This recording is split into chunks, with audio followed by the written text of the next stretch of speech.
हिमाचल प्रदेश को टूरिज्म का हब माना जाता है,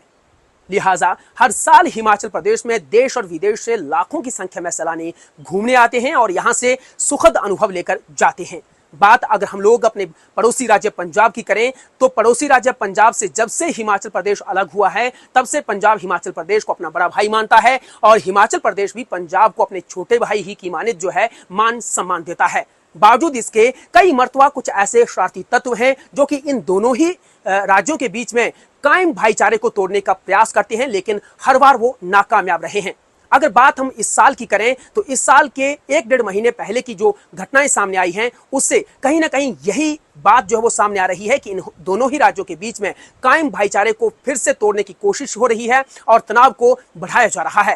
दरअसल ये पूरे का पूरा मामला या पूरे का पूरा एपिसोड उस घटना से जोड़कर देखा जा रहा है जिस घटना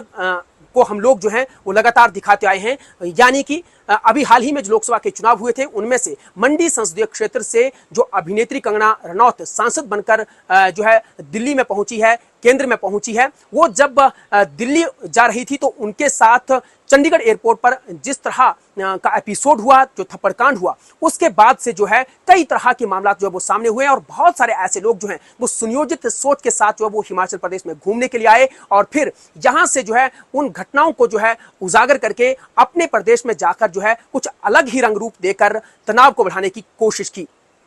दरअसल कुछ एनआरआई जो हैं, कुछ लोग पंजाब से जो है हिमाचल प्रदेश के चंबा घूमने के लिए आए हुए थे और उनकी ओर से खजियार में कहा यह जा रहा है कि स्थानीय लोगों के साथ और जो बाहर के जो पर्यटक यहाँ पर घूमने के लिए आए थे उनको उनके साथ जो है वो अमर्यादित व्यवहार किया गया, जिस पर जब स्थानीय लोगों ने जो है उंगली उठाई तो उनके बीच में भी हाथापाई हुई और वहां पर भी जो है उनके बीच में हो हल्ला हुआ, झगड़ा हुआ। मामला पुलिस तक पहुंचा तो पुलिस की ओर से इन सैलानियों से, यानी कि जो एनआरआई आए हुए थे, उनको एफआईआर करवाने की बात कही, लेकिन उन्होंने यहां पर एफआईआर नहीं करवाई और मामले को रफा दफा करके वो अपने राज्य पंजाब वापस चले गए। लेकिन पंजाब में जाकर जिस तरह से उन्होंने उस घटना को एक अलग रूप दिया और सोशल मीडिया की मार्फत उसको प्रचारित करने की कोशिश की, उसने एक अलग ही रंग ले लिया और उसके बाद एक करके और भी कई तरह की घटनाएं सामने आई।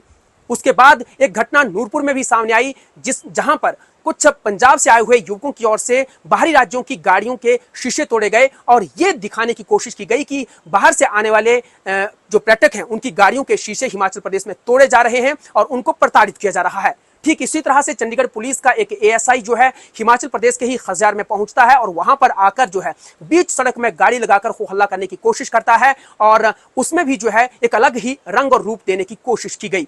लिहाजा इन तमाम सारी घटनाओं पर जो है हिमाचल प्रदेश पुलिस पूरी तरह से नजर बनाकर बैठी हुई है और बाकायदा प्रेस वार्ता करके जो है पुलिस के आला अधिकारियों ने इस बात का पटाक्षेप किया है कि इस तरह की कोई भी घटना जो है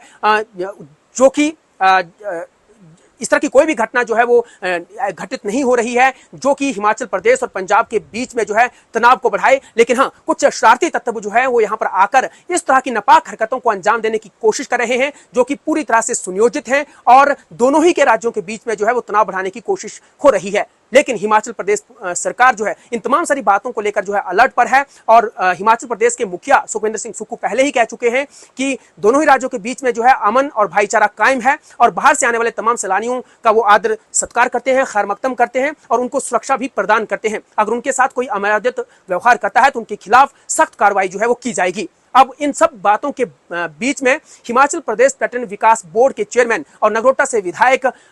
RS वाली, उनकी भी एक उनका बड़ा बयान सामने आया है कि उन्होंने कहा है कि हिमाचल और पंजाब के बीच में इतिहास अगर हम लोग देखें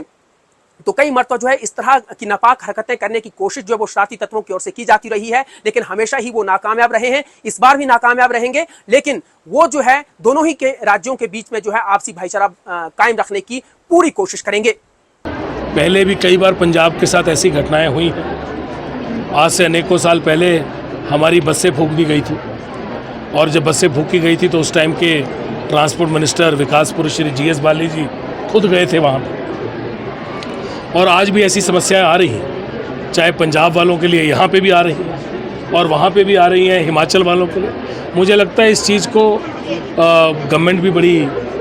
बारीकी से देख रही है, बहुत सी स्तर पे बातचीत चल रही है और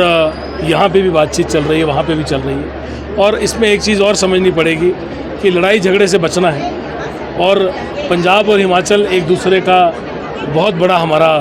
हर चीज़ के अंदर, चाहे व्यापार हो, चाहे हमारे बच्चे वहाँ पढ़ते हैं, चाहे यहाँ उनके लोग घूमने आते हैं, हमें बड़ी बातचीत से इसका रिज़ल्ट और इसको जो ठीक करना पड़ेगा, नहीं तो ये समस्या बढ़ती चली जाएगी। और इसी के लिए मेरी बातचीत प्रशासन से भी हुई है। सभी लोग कुछ ना कुछ इसके ऊपर पुख्ता काम कर रहे हैं।